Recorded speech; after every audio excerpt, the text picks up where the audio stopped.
House and Hanging. This is week 7. Omar, Tom, like normal. Today we have a special guest. We have Nicole Peranteau. She's here. This is her podcast. She's actually listened to every single podcast that we've done so far, which has been awesome because we have like 10 views. So you're 1/10 of our audience. 1/10 of our audience, which is awesome. Well, hopefully we can get some more views today. I hope. Well, actually, you can only help. You can only help us. It only goes up from where we're at. It's all it's all up. So this is going to be a little different. So like I said last week, we were trying to get a guest, and we're very happy Nicole decided to join us this week. So we're going to kind of dig in on a few things. First of all, what are we up to this week? Like, what's going on, guys? What are you getting into? What are you thinking? Anything new going on? I'm just wrapping up a lot of sickness in my house. Not me, but between my son and my dog with just overnight vomiting. My family's been sick for like a month. Fevers, everything. Yeah. There's been a lot of awful stuff going around, and you want to talk about something just like throws a wrench in your schedule. Yeah. Like an overnight vomit will do that? Oh yeah. There's nothing worse than it's like 2 a.m, you're sound asleep, and all you hear is like... You hear it coming too. Like you're in sleep and you're like, I could try to sleep through this. It's like knowing you're about to get murdered. My life literally flashes past my eyes. This is funny. So you're getting some sleep then? And you said your house is getting over it? I'm getting sleep. I started hormone therapy, so I got my progesterone. I'm sleeping like a baby. And you can tell that we're all on vacation here. We all have tans from being down in the Caribbean. Looks like you were just in the Caribbean. I went for a long weekend just to get away. Awesome. Yeah, it was Where'd nice. you stay? I was in St. Thomas for a couple days and went to St. John, took a cruise. Nice. Not a cruise, it's a little pontoon ferry. Ferry. Over to St. Thomas and then back. Nice. St. John. Did your phone ring off the hook while you're on vacation? A little bit. Yeah, that always happens. Like anytime I go away, it's like all sorts of business happens. We're gonna test that this week. I'm going to Vegas. Yeah, we're gonna test it, Omar. It's nice though when you're away on vacation. You're like putting deals together. Because you feel like you can actually just perma vacation. Right. You're like okay, I can do this all the time. It's definitely like an ultimate like power move for sure. For sure. Which is awesome. So now before people tune out, usually there's a 3.5 minute window that people stay with us. Okay. So if we want to say anything, want to pitch anything, or tell them about it, now's the time because they're probably about to leave. Nothing? Did you put me on the spot? I did. I'll leave I wasn't ready for that. I wasn't ready for that. What are we talking about today? So one of the things we always like to catch up on is like any new like TV series that we're watching. I just finished Lucifer. I haven't seen it. So it's such a great show and completely has me rethinking just things of like spiritual nature. But I can't talk about it because if you ever plan on watching it, I don't want to give it away.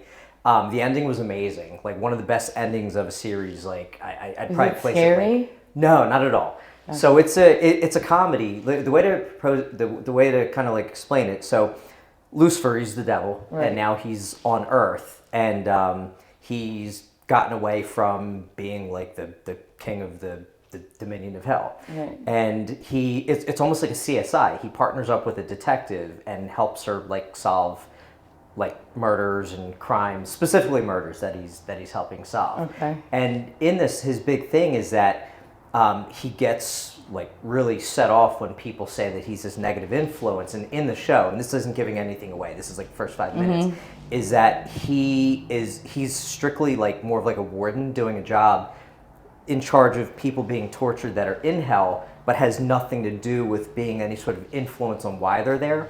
They are there of their own fruition, and it really talks a lot about like, you know, having free will and control over choices that you make. And there's a lot of like philosophical takeaways from the show that just, you know, through watching them, just like, They kind of stuck with you. Do you take notes on it? Like when you're watching, do you take notes? I did. I feel like this is such a tease because you can't actually get into any of the things you're talking about. So you're just hey, watch. You know what we're gonna do? We'll try to. If I don't watch it by next week, you talk about it. Well, they really did harp on people owning everything that they do, good and bad, and not making excuses for things that go wrong or go right. You know, like taking credit for like your actual earned and achieved wins, but also, you know, taking responsibility for any of your losses. And, you know, when I'm watching that stuff, like the immediate like team leader in me comes out in that, you know, for any person's self-growth, if you don't admit to mistakes that you've made, you're never going to learn from them. Like you have to do like self-evaluations and figure out what's holding you back from getting to the next level. Absolutely. Like you have to admit that you did something wrong, because if you think that you make no mistakes, you're never going to grow from that. So there's a lot of that buried in the show, which just kind of spawned all these thoughts in my head of just really owning everything that you do, the good, the bad, like all of it, and apply it to not just work, but like your everyday life, like personal relationships, family, friends, my son, like nobody's excluded. Right. How about you? So I don't watch TV. Good. But I will take a recommendation and maybe watch it. Do you watch Netflix? I watch. So my kids got me hooked on there's so many like TikTok series. Okay. Like now, Like today, right now, and yesterday, I'm really stuck on P. Diddy's house getting raided. That's what I'm following right now. That's like I can't wait to reality see show. what happens. And the Nickelodeon guy, that's what I'm on. Oh, I saw something on that guy. It was on It's Twitter or crazy. X or whatever they call it now. 2024 is the year of the truth. Well, I hope So let's see what happens. So the stuff that I get stuck on in TikTok, and I'm newer to it, and I'm just really learning. But there are some certain like natural passions that I've gotten into, like like I'm a musician, like I play guitar, bass, and so I've discovered a lot of great like basement musicians on there that are just like so beyond talented. There's a lot of talent on there. There is. A lot. It is. It's like it's a place where literally anybody can have a voice, which, I mean, that's all of social media, but there's certain people that I'm like, they're actually putting out like quality like art, just they're just very like skilled at what it is that they do. There's people singing on there like musicians. They're good. That are amazing. And there is something to be said. I mean, that's definitely one of the positive attributes at it. But then the other thing I'm stuck on, it's like the other thing that's on my feed is like the Chick-fil-A girl. Have you seen this? Did you hear the Chick-fil-A manager story? Yeah. So it's got to be the same story. I just read something today that they're changing the chicken that include antibiotics, and this is a whole so they different... can mass produce more chicken. So I'm just done with them. I'm done with Chick-fil-A. So that's a whole different story. So there's a girl who's just like a random cashier, and she had a friend come in and like film her for a TikTok that went like nuts. I mean, what like was she doing? She's just acting really almost like she's having a stroke on camera. And I have to send it to you because I don't even know. Employed? Like she's an employee She's a behind the cashier counter and she's having a stroke behind the counter? And just went no, she was being like goofy, but it went like insane viral. Really? Like there's all sorts of spoofs and Did spin-offs she get in now. trouble? So it's funny so this is a whole subculture of it, and now she was taken off of the schedule, which is like not fired, but they're just not giving her any hours. It's a passive aggressive fire. Yeah. Yes, we're not firing you. But just we're giving not, you 0 hours. We just fixed the glitch. Exactly. And then her manager goes on and says, "Oh, we didn't fire her because then there's like." She's got like millions and millions of followers now. She went from like nothing to like millions of followers. They can't fire overnight. her. No. So some people are recommending that like she now becomes like part of like their PR department because she's TikTok famous. I feel like that's one. She's hit like the wonder, Chick-fil-A TikTok girl. She is. Right. If you search that, you'll find it instantly. Do you know about the Stanley Cup girl? No. So this girl, her car blew up, completely blew up. It was burnt to a crisp, and the only thing that didn't burn was the Stanley Cup. Wow. And the owner of the Stanley Cup gave her a brand new car. That's awesome. It's insane advertising and accidental advertising. Yeah. Right. People that go viral once. What's your opinion on this? People go viral once. They don't think they know how to do it again.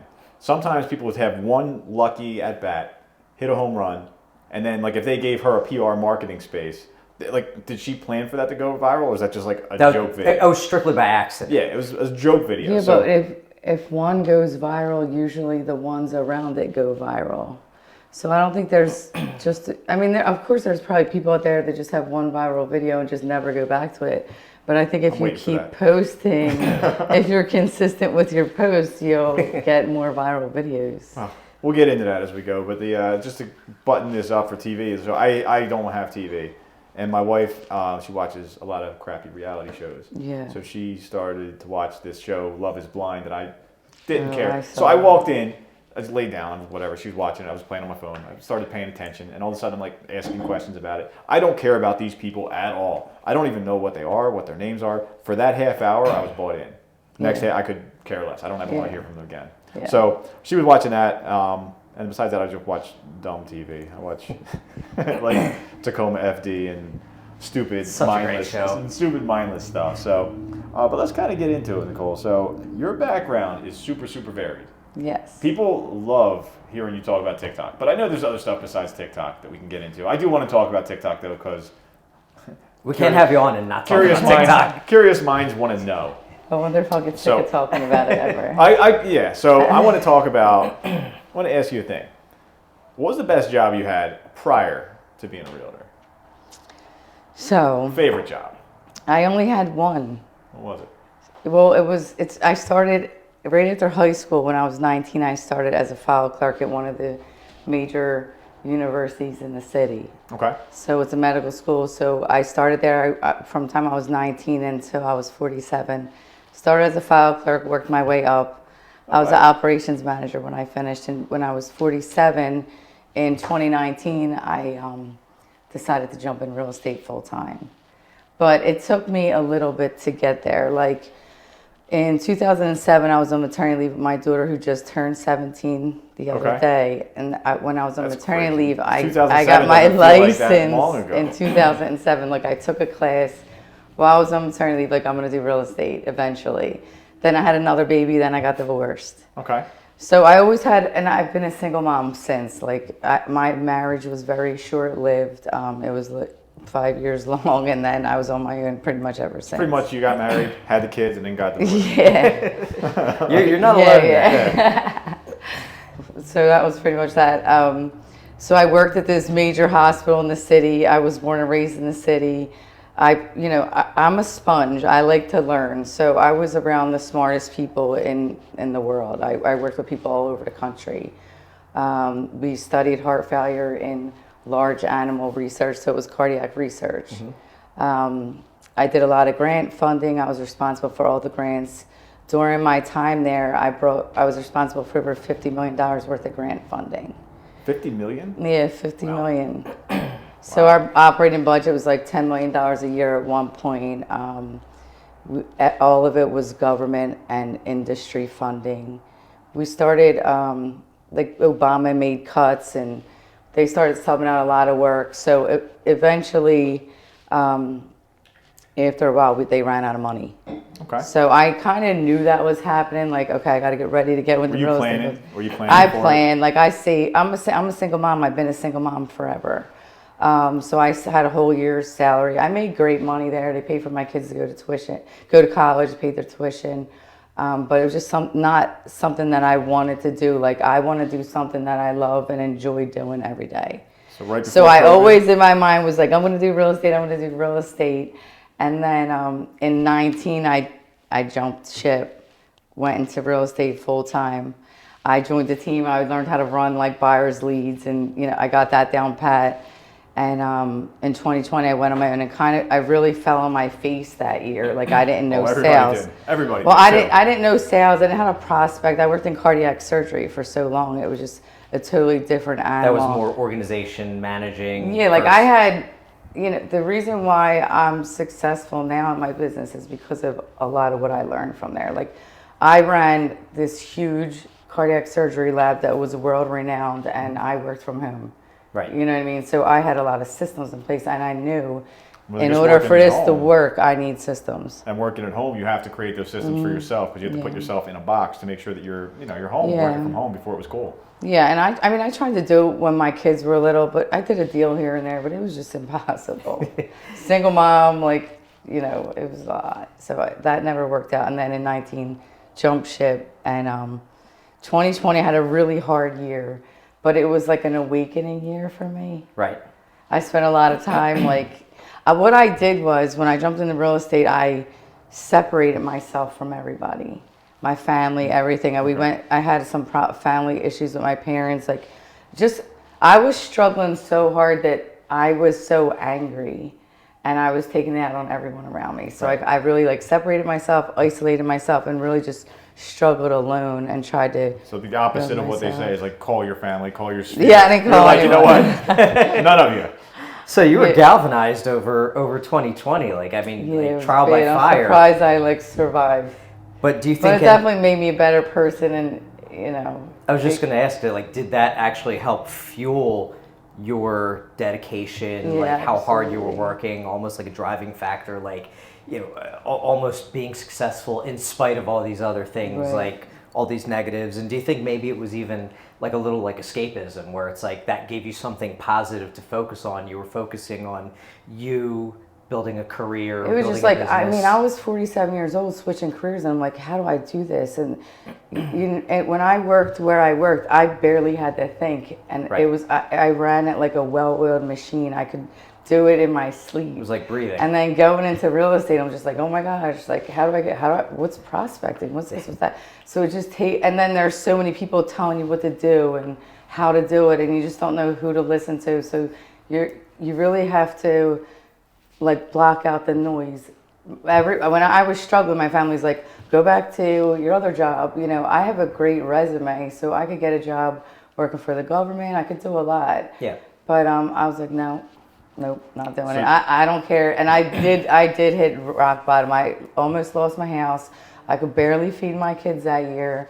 My oldest daughter, she's 25 now. She got hit by a truck and broke both of her legs in half. My God. Wait.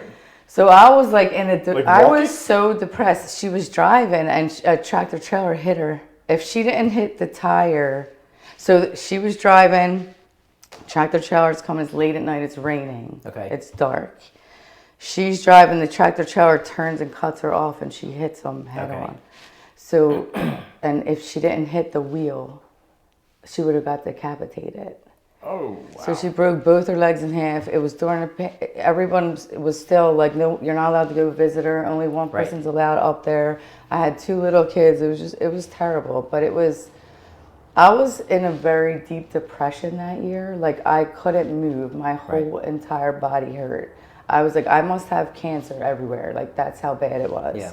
And just the mental piece of like real estate, like there's so many highs and lows, and you're up and you're down. You have a deal and you don't, and you're like, I got to feed my kids. What am I going to do? So it was that year was awful. Right. But at the same time, it was good because it made me like really deep down search like, what's wrong with me? Like, how did I get here? What happened? How do I fix it? And then just seeing your child almost dies, it's life changing. I Life can't changing. even imagine. I don't have kids, but I can't. So what was the spark that made it switch for it? So you said 2020 was rough. What's the first like sign of life after that? So like you went When through my 2020. daughter got hurt, I was like, she has 2 broken legs and she can't walk. I need to like get it together. And what did you know do what I mean? at that point? I went to church. I started Good. there and tried to get closer to God and just guide me. And then in early 21, I was at a point like around this time in 21, I was like, I don't know if I can do this. Like maybe I should go get another job or do something else, and or maybe I should just jump into social media like everyone's telling me to do. Like jump into social media, do social media, be consistent. I would just always avoid that. I don't want to do that. Like Right. I always got to fix myself. Like that's a lot. So I just started like videoing houses, and that's how TikTok came about. So when people say jump into social media, it's always such a weird thing. You're like, all right, it's like buy beachfront properties. Like, yeah, it sounds great, but there's so many people out there already. Yeah. You came in like when you started with TikTok. It's not that long ago. It's like No, less it than was 3 years. April 21. I mean, I got a lot of heat from people like, oh my God, it's all for kids. And there was a lot of times I doubted myself and like, should I keep doing this? Like, is this stupid? Like, is this worth it? So I went through a lot. What's the first big win where you're like, okay, this is the way? Where- When was that? So April 21, I started in, it was September, I got my first lead from TikTok. No, September was the first month I had a viral video. Okay. December, I closed my first deal. So So- I was like, all right, this is good. This is going to work. So what was that first viral video? Oh, it was a video. It was a Williamstown video, and people started fighting, calling the area ghetto or something. And then everyone's like, it's not ghetto, I live there, you know, so they were going back and forth. And I was like, oh my gosh, like I got nervous at first. Like, should I delete this? Like, I don't need discrimination issues coming for me. So but I just kind of let it play out. And I guess that's what pumped it up through the algorithms with like all the commentary, and so it was drawing like a reaction, and obviously it was polarizing. Well, it could be like any kind of controversy will cause your video to go viral. Right, like here's a stick, argue about it. That is funny that's what it was, and all you're doing is just a house tour, and then all of a sudden everyone wants to interject their opinions. There's something to that though, because you're not taken aside one way or the other on it, like you were, and it had nothing to do with your opinion one way or the other. Like you're just showing a house, and all of a sudden it took on a life of its own. It seems like. Yeah, for sure. Now, how many videos did you put out? So this is like to people that try, because you started from April to September, and then I was September really pumped. I really pumped videos out like 3 a day at that point, probably 4 days a week. So how many videos would you guess before you got that real viral moment? A lot. 100. Yeah, probably. I forget. I gotta go back. So it's not. It's not like it's work. You have to do it every day, all day. You have to consider yourself like a vlogger. Like I have to video my life, whatever I'm doing every day, whether I'm showing houses, eating dinner, talking to my kids, whatever. Like consider yourself a vlogger and video your life. It's like the Truman Show. Actually, that's not a bad idea. Maybe that's what I should do. Just hire somebody to follow me around. You can. I thought about it. Is that the next step? Like if you had unlimited money, would you hire somebody to do that? I don't know. What does that even cost to pay somebody to literally follow you around all day? I wish I could get someone like on the days that I want them. Like this is this day's, because one day I'll be stacked with appointments. The next day might be nothing, so I don't need them. But you got to be flexible because you don't know what day that's going to be. Exactly. It's like, hey, it's Tuesday, but it's Monday now. I need to. It'd be great if you had like a deadbeat relative that like literally like didn't work. Could drive you around. Yeah, I feel like I would get a driver first. Because I can do a lot of work in my car. If someone drives me around. A couple years ago, this was actually in 2020. I had like a pretty nasty break on my foot, and I was in a boot for maybe 4 months. And so my wife was like carting me around, like driving Miss Daisy. So like as we're driving around, like I just had my laptop. Oh yeah, we're already expanded. Yeah. I remember this. And I had 2 broken foots through my career, 2 broken foots. That's on tape. You can't. two broken feet. I'm gonna clip that. throughout my real estate career, and that was I got so much work done when I'm being driven around, because like obviously as a realtor we're constantly, if you're busy, it's like you're juggling getting everything done. I could make so much video in the back seat if I tried it seriously. Would you take stuff you already now? Do you video stuff like just? Do you save it for later? Like if you're just walking around, you're like, okay, I'm going to walk in here because I saw you. We were at a networking event. Yeah. You took pictures of every person you were sitting with. Yeah. And you put them up on a reel, and I was like, it makes sense because like you document. It's not even what you do. It's just document. Like you're vlogging your night or whatever. So people say all the time, they're like, I don't know what to post. It's just posting everything, anything, your life. everything. I mean, I think that especially on TikTok, so the algorithm is trying to figure out who are you and what are you doing. Right. You know what I mean? So I notice if I ever veer off the house path, I don't get as much traction. No. Really? Now, are there any other types of posts that you see personally do well for you besides the real estate stuff? Like any other personal... I mean, her name is South Jersey Homes, right? It's Jersey Homes. Yeah, it's Jersey Homes. So like... That's my brand. I need to build that somewhere. You should mind. Yeah. Stamp that. Yeah. But if you go off of that, so like I guess that has you in as a house thing. Anything off of houses, like if you put like dogs or cats or something like that. Yeah, no, it's not working.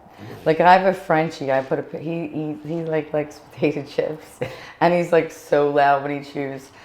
And there's this Frenchie that cooks. He's like a chef, and he wears a hat, and the lady cooks for him, and he eats his food. It's kind of funny. So I just tested it, and it it's a flop. Did you delete it? No. Off your page? So it's still on the page? I mean, they say that you should do everything and show people who you are, show them your family, like show them everything about you. Yeah. And I feel like that works on Instagram and Facebook, but for TikTok, I don't know. I don't think Like so. TikTok wants you to be a one-trick pony, basically. That's it. Yeah. No. And there's something to be said too with like various like types of social media. So I'm Facebook years old. I've been on there since like the mid 2000s. And Yeah. So I've been on there .edu? for so long. .edu. Like Yeah. you had to go to college to have it. And anything that I do always does best on Facebook. And in talking to any people that really know the ins and outs of like the various platforms, I think the biggest successes potentially will come from Facebook. And this is speaking about everybody, not just one individual See, person. I know more people on Facebook than I know on any other platform, Right. and I get the least amount of business from there. And see, I get the most. But I didn't always post videos on there. Yeah. I kind of just started doing that now. Okay. I was really focused more on TikTok, say. Well, I think that you're where you put your focus and cultivation is where you produced results. For me, prior to being real estate, I was probably more unfiltered. I was younger, but I was certainly more polarizing. There was no agenda there. Like Facebook wasn't something that was used for business No. for a long time, and it's really only more so like recently. But any of like my normal day-to-day things, it's like if I'm going to post to one place, it's going to be Facebook because that's where like friends, family Do members. you get a lot of business on Facebook? I do. That's like any business I've gotten has come from Facebook. Now, this is my thing with Facebook, okay? Yeah. So what about the realtors on Facebook? Like, I really want to be supportive of everyone. Yeah.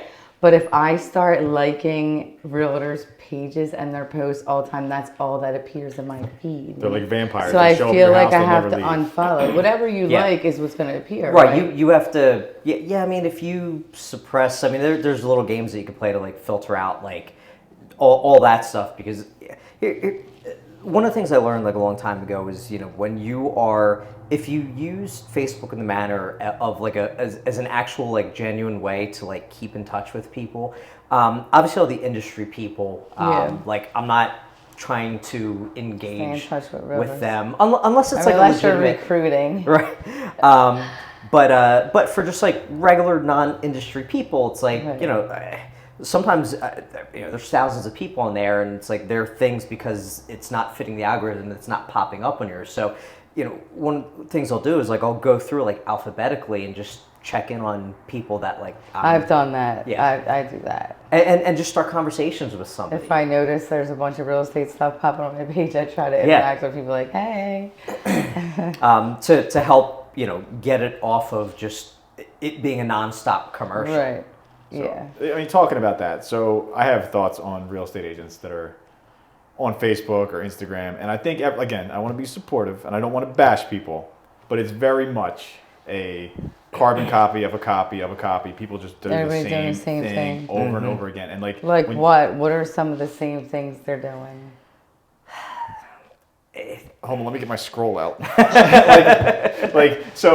It has to be done, but the call me if you're thinking about buying or selling is like the phrase that like kills me Yeah. inside because nobody's thinking about buying or selling, and if they are, there's 90 people. If you go on Facebook and somebody's like, I was thinking about moving to XYZ town, does anybody know a realtor? There is A million. 1,000 I never even. that pop up, and they're like, use me, I me, never I'm even better. try Like, on them. Oh my god, Like, whatever. it's hysterical. And sometimes I'll sometimes just out of like just me being a smart ass, I'll play, okay? I'll go in and be like, you definitely shouldn't use me. I'm terrible. I've got the worst reviews, and it's like then people are like, that's pretty funny. Like, we like We you. like him. He's funny. Yeah. You want to work with people who you enjoy because you spend a lot of time Right, with people. right. So like if you work with somebody who kind of like sucks the life out of you and like they're just a drain to be around, you spend more time with like clients than you do with your family sometimes. Did you ever fire someone? Yes. You have? Yeah. Have you? Fire what? Clients. A client. Client? Yeah. Oh yeah. Yeah. There, Do you there's- like pick and choose who you work with, or are you one of those agents like I don't work with everybody? Well, that question's a little skewed being a team lead because You I'm can not a piss them. full-time Yeah. realtor in the sense of working with clients full-time. Like I still work a lot, but I also have to choose who I'm going to work with because I still need to be available for the team as well. Like I don't want to Right. just have a team, but I'm not actually there in any capacity for them. So I do have to pick it. But then I'm just, sending the people to, I line them up with whoever makes the most sense for that particular client on my team. It could be personality, it could be location, there could be something very specific that one agent may be the best. Whatever just is ultimately going to be the best for that client and create a positive relationship between both. Yeah. But have I fired clients? 1,000% I have. Yeah. One of the ones that comes to mind is there's a company that sends me a lot of referral work, and I was brought in because the past realtor and this individual, they just essentially this client was a problem client, was just getting really nasty with people and very disrespectful. And they said, do you just fair warning, he's been problematic with people. I'm like, send him. It's nothing I can't. It's nothing I can't handle. So I worked with the guy and I just set some ground rules. And there was a situation where he jumped the gun and sold me that he was in love with this house. And then all of a sudden he got cold feet. So I reached out to the listing agent, and the listing agent agreed, that's fine, we'll let him out of the contract, and he was getting real impatient. When I say real impatient, it's like 24 hours hadn't even passed.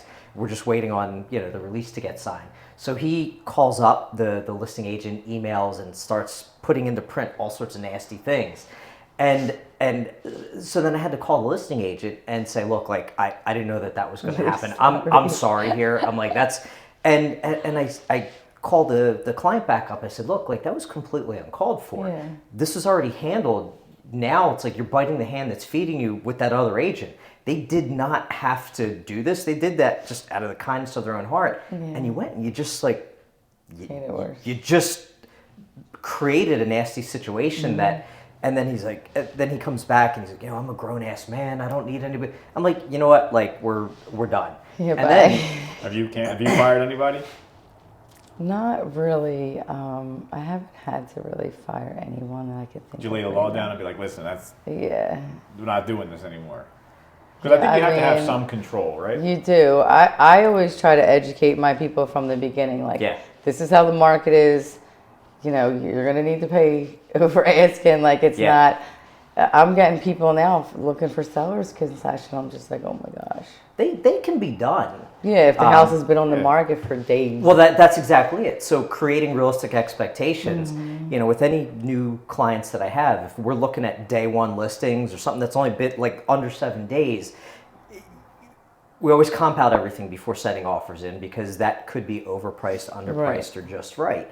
But with that, if it's a brand new listing, we're not going to come in and offer 10, 15, 20,000 under asking. You're just going to get laughed, right out of. It's not a serious. It feels like it's not a serious person. They're going to do whatever they want, and at that point. Right.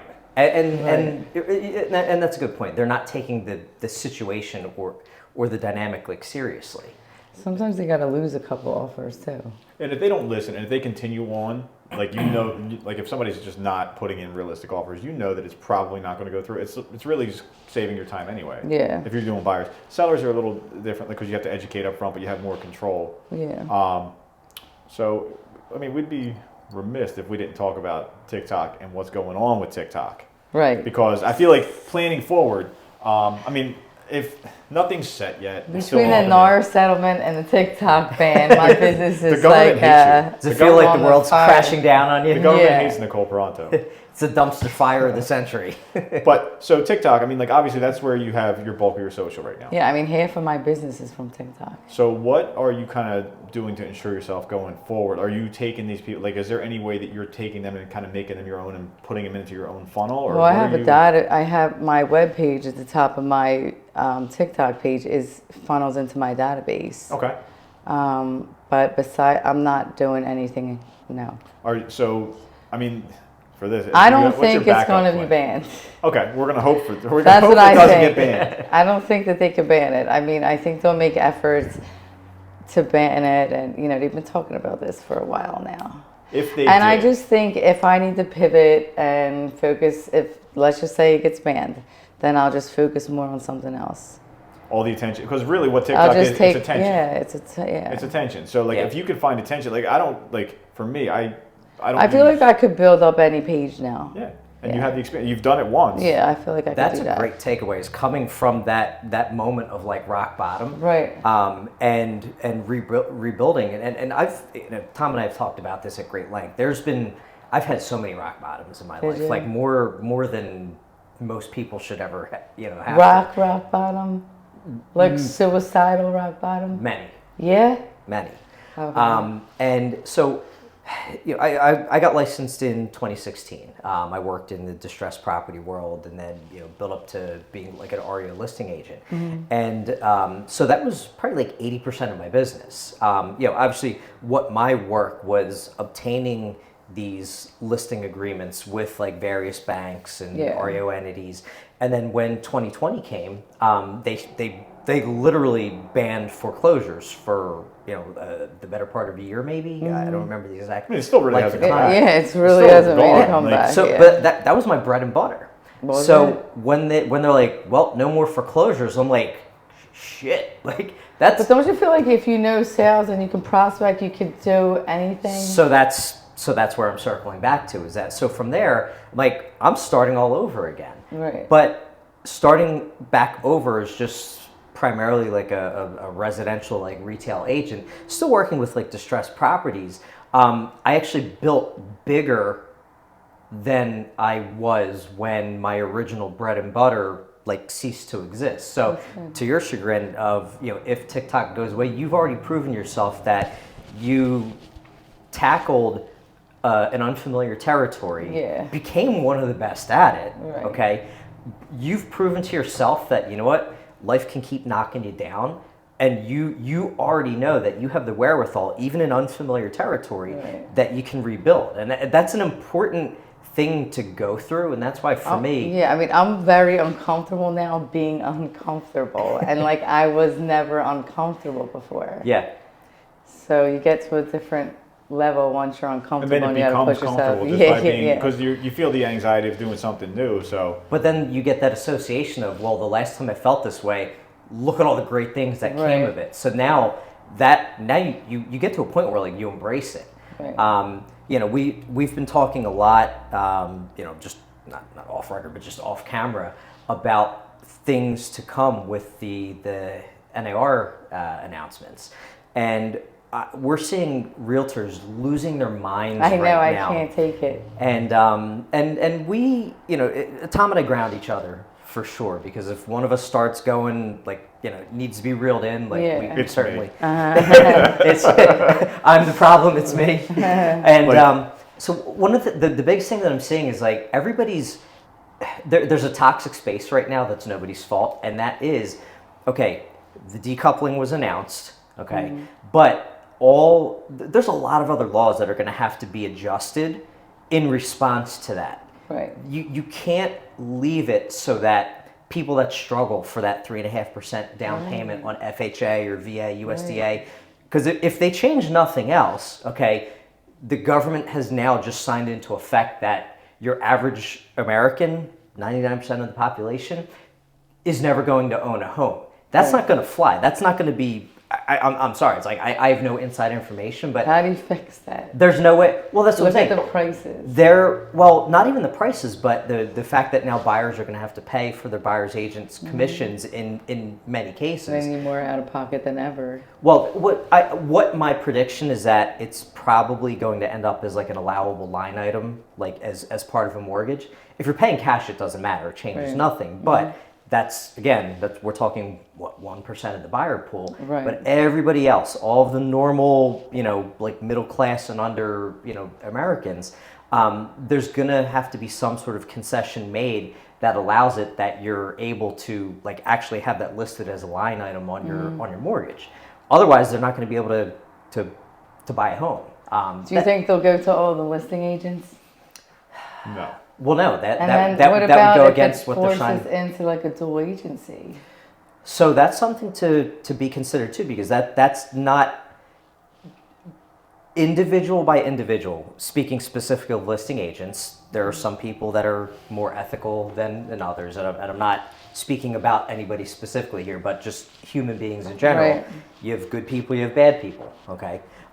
In a case of dual agency, that may not be in the best interest of the buyer. So if the DOJ is trying to look out for the best interests of the public, well, forcing dual agency can and will backfire for some people. Not They always. already did. That was already back in the 90s. Didn't they already That's go to crazy. this? We I already don't did know. this. Right. Like, yeah, there used to not be buyer's agents. Yeah, we already- Everybody was sub-agency working for the sellers. Buyers had no representation. So they're not going to go back to that when that was the problem that they thought they fixed in the first place. Like Right. that's, so ultimately, realtors are getting so gaslit right now because they don't know what the new rules are. And, Right. When I'm reeling Tom back in off the deep edge, it's that, don't sit here and lose your mind Right. over what you don't know is going to happen. I really try to separate myself from that. You have to. I have to, because it'll drag you down and you won't sell houses anymore. You can let all that get to you if you want. I was reading the book Don't Jump while standing on a bridge,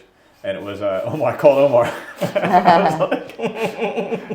So I tend to look at so one thing that nobody knows anything, but one thing that we do know is that anytime there's a shift, there's a hole for things to be Right. filled. So A vacuum will be created. it's going to create a space where there's going to be room for innovation, which I'm excited for because I think it is a little bit boring and I think it is a Right. little bit stale. So Right. if there's a chance to innovate, I would like to start that now. So I'm kind of stuck in a spot where I don't know if to start innovating or just to deal with it or to, you said, pace yourself or Yeah. just stand there and not be frozen because I have no options. So it creates uncertainty creates anxiety and that makes Yeah. people paralyzed. Well, and the big thing is we need to wait for what the new set of rules is. Right. Everyone's again. There's just. I wish that one of the boards would send out a feel-good message or email just telling me everything's okay and they're really trying for me. I mean, wish that somebody would do it because... isn't that what I tell you every day? Well, no, but if you check your email every day, there's a new board or a new person being like, hey, we read this. We just want to let you know. Yeah. We went through it and we're into it. We'll let you know. Yeah. And I get what you're doing, but it doesn't help. It's like saying don't worry when you're worried. Right. Yeah. Or telling my wife to calm down. Don't worry. That never works. Don't worry. She won't ever see That this. never She'll works. never take the time to watch this. Calm down. That works so well. So I read somewhere someone said, how do you piss a woman off? Tell her to calm down. tell her it's okay. It's fine. Because it's never fine. Just calm down, Nicole. Yeah. I'm So- not upset about it. You're not upset. No. So I think are you we'll work excited? around I think it'll work out. Now, if on the same day they ban TikTok and the NAR rule Oh my comes God! down, I told my broker I'm quitting real estate. as a sign, He's right? like, what's that gonna do? She's gonna work at Chick-fil-A. Well, Yeah. with the antibody chicken or whatever. Antibiotics. So we're gonna get kind of wrap it up. So we're gonna have a couple of things here. We do a segment called questions that nobody asked us, Okay. and that's because nobody watches, so nobody asks us anything. So I just pull questions from other stuff. Okay. So it's gonna be. I'm gonna read them out. You guys can answer. I'll answer. I'll jump back in All too. right. So, first question: how's it hanging? You guys seem like to have great personalities, full heads of hair, and very strong jawlines. What is a specific experience that significantly shaped who you are in the real estate business today? I know they were talking to me too. A significant experience. Well, like a specific experience. So something that shaped who you are. Well, it was everything we talked about that I went through in 2020. I mean, for sure. that does it, yeah. So it's not even in real 100%. estate, but you have a very specific catalyst that already launched. You're like, hey, I have to do this. I have to. Yeah, and I love it. I enjoy it. But I mean, you meet different people along the way that they do change you. I sold a house to a couple that they were homeless, and they had custody of their 2 grandkids who were special needs.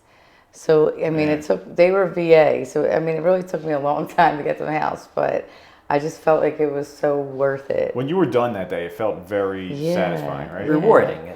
Rewarding. It probably made you really love Right. the job You that day. really, I'm like, oh my God, I'm really changing people's lives. I really am.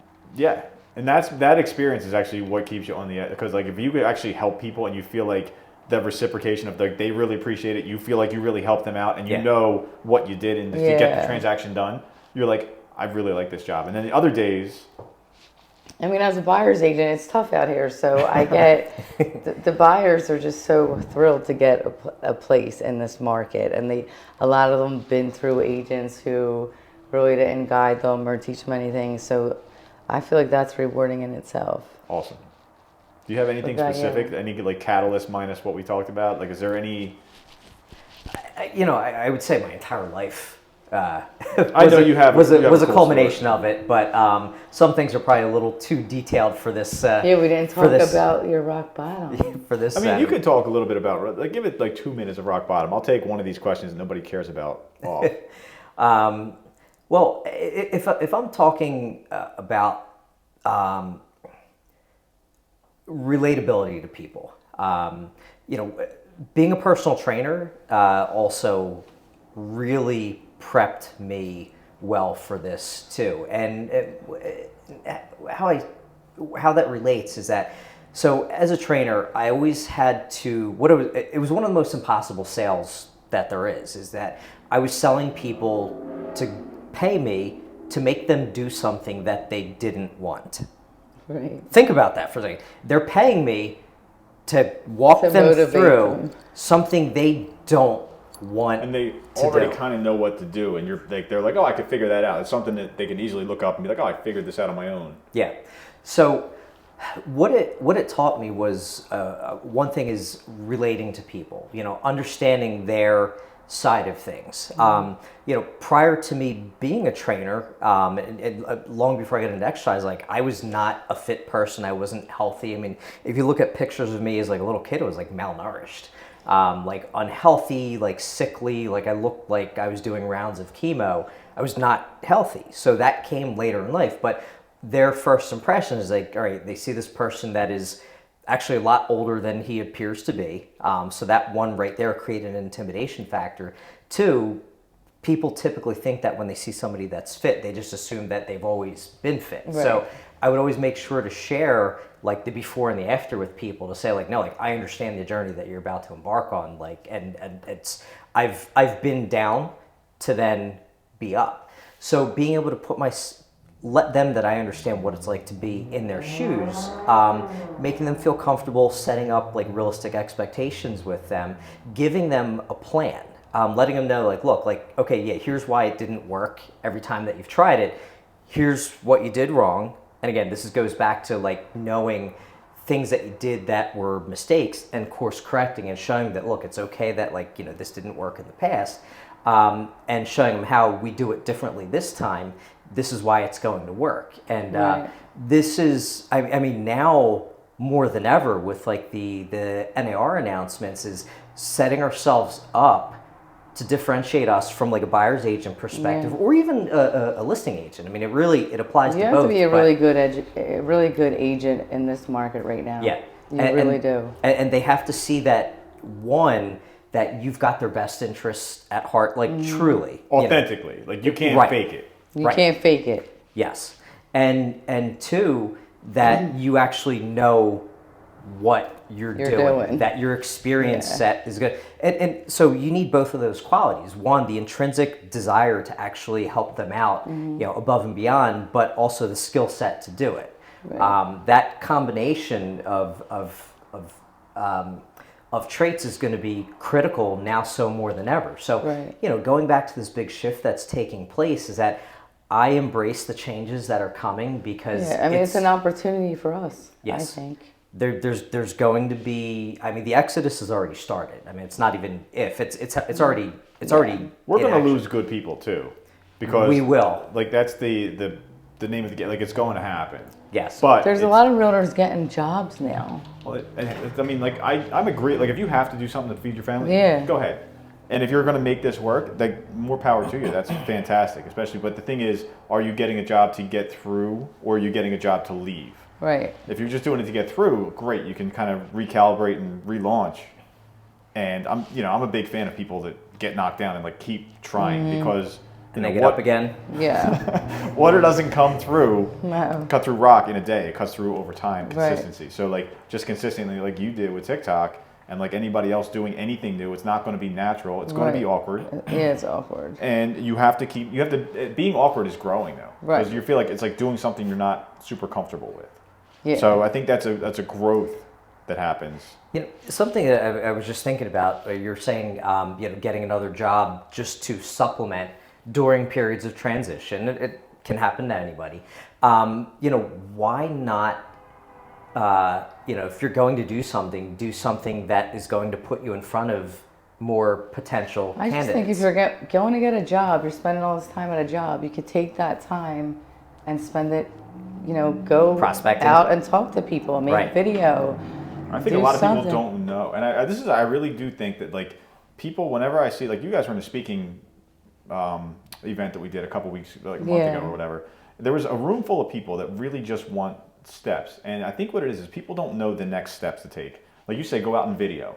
Like people are like, well, what do I video? I don't know how to do that. And like it sounds dumb because you've done it so many times. Yeah. But really they're like, hey, listen, you just take your iPhone, you shoot it in vertical. Yeah. And Just you go walk to through a the new house. construction house and video it. and just get the permission, go do it and post it up. And do that. If you think you need to do it like I once a get week. people that reach out to me like, oh, we see you're in real estate all day because they look at you posting every day. They know you're in it. They're going to call you. And it's really attention. It's attention that goes to you. Yeah. You're staying at the forefront of people's minds. Right. We talk about this all the time because I think there is a growth space in the industry that doesn't have like a knowledge of what to do. They don't know how to reach out to their sphere. People always say like, "Oh, reach out to your sphere." Like you did it without that. You cut everyone. I don't like the cold call. Like I don't like to chase cold leads. Yeah. But And I figure if I could show this video to 10,000 people, maybe I get a lead out of it. you're using leverage. You're not doing one-to-one. You're doing one-to-many. Right. And the people know who you are, and they're going to go find you. But I think with the younger agents and people that are struggling, putting out and like reaching out to agents that have done it. Yeah. I think like the people are open to tell you what they're doing. Oh, Like, yeah, you're I'll very tell people, unshy yeah, I'll tell about anybody saying what I do, exactly what yeah. you do. How many people do you think you've said that to? And then how many people do you think actually listen to you? A lot. I think you listen to me, right? Well, I do. actually, his video, right? And is there any trick? So There's a couple people that have said I've done what you told me to do, and my video like got more views than any of my other videos.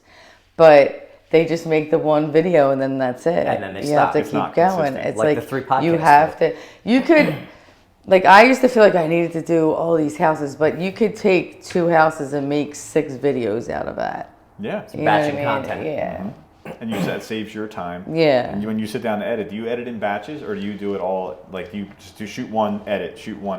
It depends. Like I'll try to do it in batches if I have time, just to like and schedule those videos. But for the most part, I'm doing it like I save it in my drafts, and when I get to it, I get to it. Right. You don't block off the time to do that in a week, though, right? Well, that's good. I mean, I video and I edit almost every single day. So I have a ton of content in my phone that I could just go and make it's a just video. constantly cycling Yeah, I can out, keep so. making videos, on some stuff. So give us like, so if anybody makes it to this point, which God help you, but like if anybody makes it to this point, what's like something you told him and I saw the video count jump. Mm-hmm. There's tricks to it. If you want to share any one trick or 2 tricks that you're like, hey, do this. My thing is the keywords. Like your keywords have to be consistent in your video, So in your keywords- caption, in your hashtags. What does that mean? So Like some of the keywords that I use are house tour, house for sale. So in my video, I'll put house for sale, and then in my caption it says check out this house for sale. So use the and then same- my first hashtag is house for sale. Right. So now the algorithms know exactly what I'm doing. It's a house for sale. Yeah. So when you say keyword, You have you mean 3 chances to get it right. you mean put it on the video, put it in the You can description. do hidden words. I do that a lot. Like my videos, I put like a lot of data, like 4 beds, 2 baths. Like, so I want to give you all the like statistics on the house right away. And people see it when they watch the video. Yes. So if they're interested, they keep watching it. But I am starting to do longer video now because TikTok's pushing out longer videos. Like the 15-second videos aren't so much anymore. What was I saying? I lost my train of Well, thought. you said keywords, keywords, and hidden hashtags. Oh, the keywords, hashtags. Yeah, I think Like that's standard huge practices. because you really want to hit the search engine optimization on your videos. And how do you do that? it's what your hashtags. Right. And your hidden words and your whatever trending music's happening. So me posting up a video with no words and no topic and no description, that's why I'm getting right 100 people and like no likes. I've had a couple videos that have gone crazy with no words, like where I accidentally hit, post too soon. Now, would you say to delete any videos, or is that enough? No, I don't think you should do that. I think you mess up your algorithms if you delete videos. I heard that. And like in Instagram, I've been upside down with Instagram since I started probably. So I was following more people that were following me. That's the wrong way, right? That's the wrong way. Right. So I like slowly been unfollowing people to get my numbers to balance out a little bit. Probably a lot of realtors would just chop. Is that why you unfollowed me? You don't take it personally. She's making the algorithm correct by getting choppiness. Yeah. Yeah. So I noticed on like Instagram and TikTok, I don't follow industry people for that reason, because I don't need a mortgage. I don't need a realtor. Right. But if it's like real people, I will 1000%, follow. Or people that I actually know. Like if I know. I follow like a lot of like motivational coach if someone actually has something to offer, like something I can learn from. Right. But any people that I am following or like musicians or like comedians, like stuff that I'm going to get something out of, like something that I actually that I'm going to benefit from in some way, shape, or form. Right. Usually some form of entertainment. Yeah. So what motivation stuff do you have? Like what's one person of Who's motivation? a big influence to you from a motivational standpoint? I follow a lot of like religious motivational That's people. fine. Yeah. Like pastors and stuff. That's good. Yeah. That's awesome. That's fantastic, actually. Like a lot of people with the... like that really got me through a lot of the hard times, was like trusting that God has a plan for me. Were you a believer prior to that too, or was it just I was like born and raised Catholic. Okay. Kind of got away from the Catholic Church, like with all the fun, They have a few things going on. I was the same way. I was great. So I was like, I don't want to be what associated happened with them. And then I got away from it. But then when I struggled, like when I was going through my divorce, I kind of like tried to. You tried to find, reach on. Like I was always trying to seek.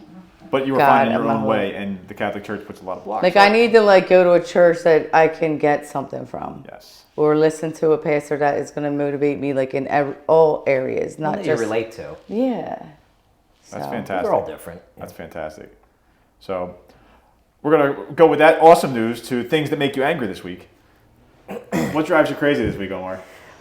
You don't have to have something if you don't think. want. This I has try to, not to get angry anymore. this has to do with driving. And well, it's funny. Tom always busts my stones because like I'm not really bothered by many things, or Are it's just you road rage?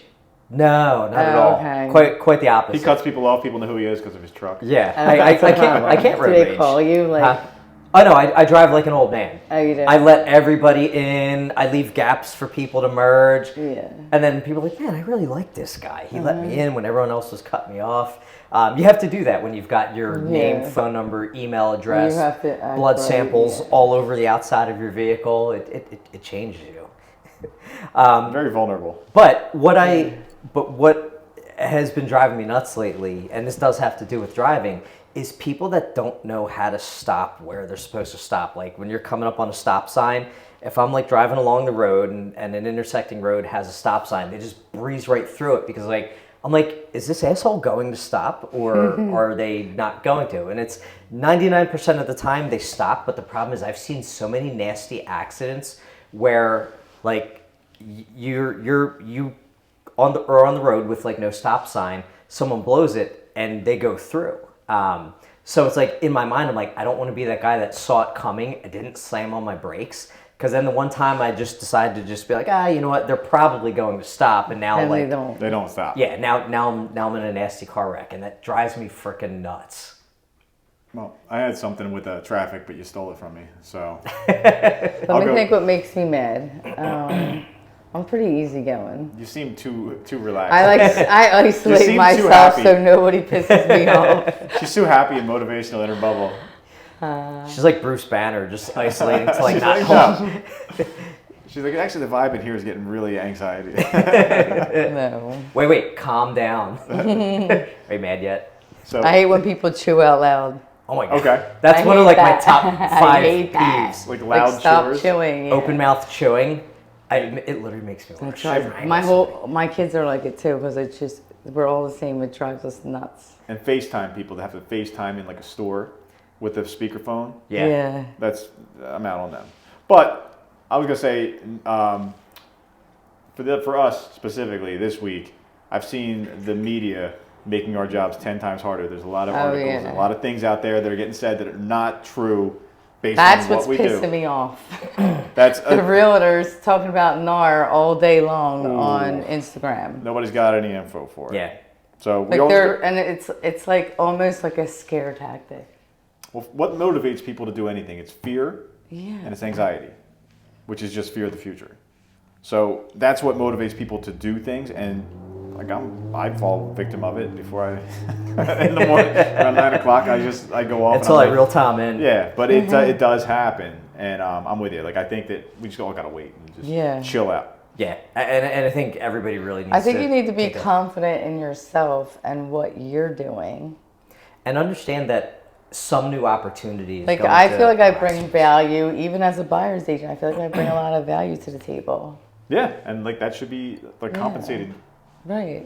adjusted, and not like like you're not trying to steal money from people. No. But I've seen a lot of articles out there this week from not realtors, but from like Yahoo News. Oh, These people that have no idea, and they're saying like, oh, the greedy realtors are starting to Yeah. like, whoa, like it's so easy. like they're getting second jobs at Chipotle to cover the bills. Like it's not Right. like the greedy realtors are all making the money. So, but we're gonna end it. Favorite section of the week, dad joke of the week. Do you like bad jokes?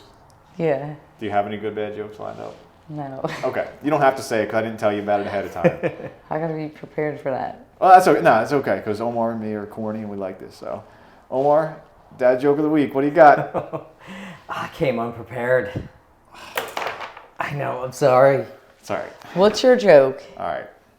Did you know that it's illegal to laugh out loud in Hawaii? No. You have to keep it to aloha. Nicole's going to be sorry she corny. came. Nicole's sorry she came, but that's it. Week 7 is in the books. Thank you, Nicole, for coming. Thank you for Thanks having me. us. I appreciate it.